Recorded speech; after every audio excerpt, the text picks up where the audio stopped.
Olá, tudo bem? Eu sou a professora Renata Boaventura, professora de Turismo e Gestão Empresarial, e estamos iniciando o módulo Elementos Históricos e Culturais. Neste módulo, teremos a introdução, os conceitos de patrimônio histórico, o que é tombamento, todas as instituições relacionadas, né, com DEFAT, IFAM, Unesco, legislação, os patrimônios no turismo, patrimônios do Brasil, patrimônios mundiais. Nesta aula, iniciaremos com a introdução e todos os conceitos de patrimônio. Você sabe o que são os patrimônios? Vem comigo. A preservação dos patrimônios históricos teve início como atividade sistemática no século XIX, após a Revolução Inglesa e a Revolução Industrial, inicialmente para restaurar os monumentos e edifícios históricos destruídos em batalhas. Então, tudo tem um fundamento. Por que começaram a cuidar dos nossos patrimônios? Uma referência muito importante neste assunto foi o Hotel Polana, na cidade de Maputo, em Moçambique. O arquiteto francês Eugène Viollet-le-Duc elaborou os primeiros conceitos para a preservação e restauração de patrimônio edificado, tornando-se referência teórica na Europa e no mundo. Hoje, existem diretrizes para a conservação, manutenção e restauração do patrimônio cultural, expressas em papéis patrimoniais e propagandas por órgãos internacionais e instituições acadêmicas. Então, eles tiveram, a partir daí, toda uma legislação, toda uma organização para poder fazer esse material e essa conservação. Agora vamos entender os conceitos do patrimônio histórico. Então, patrimônio histórico é um título conferido a um bem móvel, imóvel ou natural, que reconhecidamente possua valor inestimável para um povo, uma sociedade, uma região, um povoado ou uma comunidade. Então, tem que ter algo importante para aquela população, para aquele povo, para aquela história. O reconhecimento como patrimônio antigo confere dado a características únicas ou em virtude da combinação de vários fatores próprios ou singularidades, biodiversidade, ecossistema, estético e também artístico, documental, científico, antropológico, religioso, histórico, espiritual e outros. Então, a Constituição Federal de 1988, em seu artigo 216, ampliou o conceito de patrimônio estabelecido pelo Decreto-Lei nº 25, de 30 de novembro de 1937, substituindo a nomeação patrimônio histórico e artístico por patrimônio cultural brasileiro.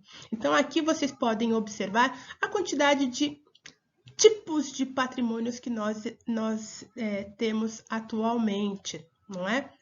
Então, as obras, as formas de expressão, os modos de criar, a parte da científico, né, da tecnologia e os conjuntos urbanos.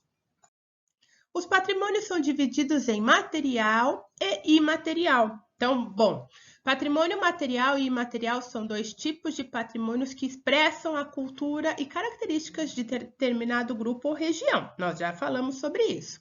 Então, a cultura material é composta por elementos concretos, como construções e objetos artísticos, algo físico.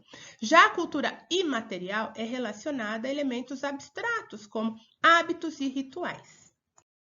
Coloquei alguns exemplos para diferenciar os dois tipos de patrimônio que nós possuímos. Então, no material, alguns elementos materiais tangíveis. No imaterial, espirituais, intangível, que a gente não consegue ver, mas sabe que ele existe.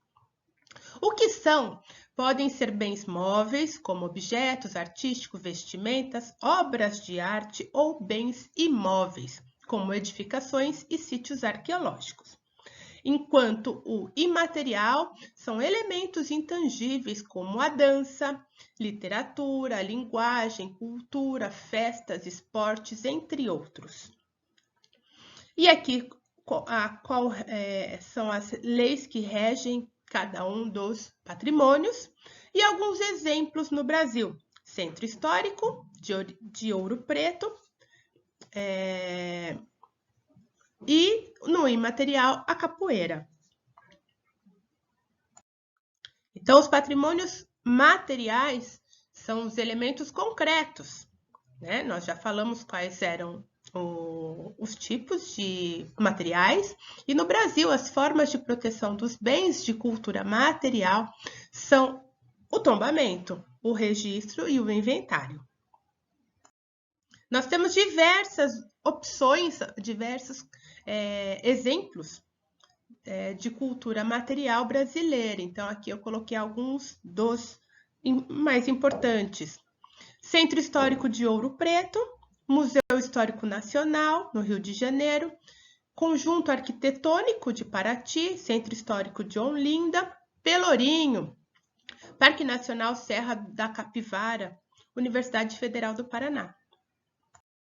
Cultura imaterial. Os bens da cultura imaterial são os elementos abstratos que fazem parte de uma cultura e dizem respeito às práticas e domínios da vida social de determinado grupo. Esses bens podem ser ofícios, saberes, celebrações, formas de expressão e também lugares, como mercados, feiras e santuários que abrigam práticas culturais coletivas. A cultura imaterial é passada de geração a geração.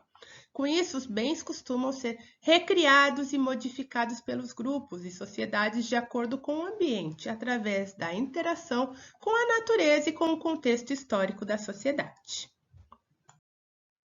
Nós iremos entender bem a representatividade do IPHAN, com todas as suas características, mais para frente, tá? Então, aqui ele registra 47 bens imateriais, divididos em formas de expressão, saberes, celebrações e lugar.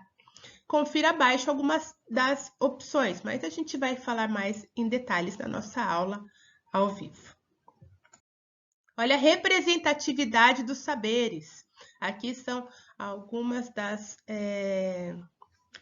dos patrimônios, né, catalogados dos saberes. Então, o ofício das paneleiras de goiabeiras, do Espírito Santo. Então, olha que bonito o trabalho das mulheres daquela região. Então, também é nosso, é patrimônio. Modo de fazer viola de cocho no Mato Grosso e Mato Grosso do Sul. Ofício das baianas de acarajé, então, na Bahia, e assim por diante, né? Nós temos diversos exemplos.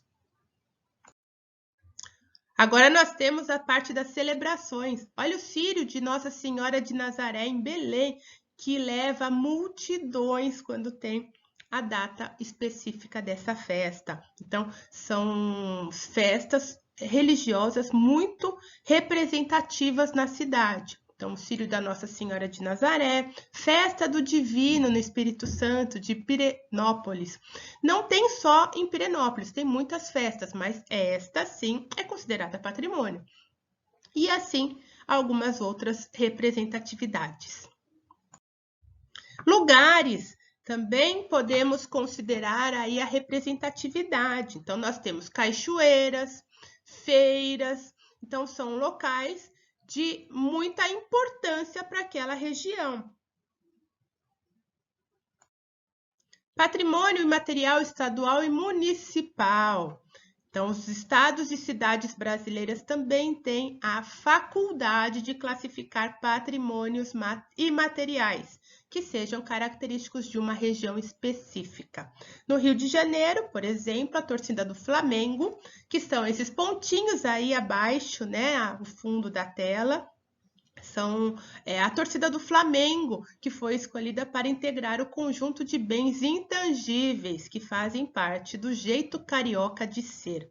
Também integram este acervo a Banda de Ipanema e Bossa Nova. O estado de São Paulo, por sua vez, já destacou o cururu, Trovadores que se apresentam em festas como patrimônio imaterial da cultura paulista. Já embarcações conhecidas como Tototó, no Sergipe, foram homenageadas com essa menção, aumentando a visibilidade do patrimônio cultural regional. Bom, pessoal, chegamos ao fim de mais uma pré-aula e estaremos daqui a pouquinho juntos para explicar todos esses detalhes. Muito obrigada e até daqui a pouco.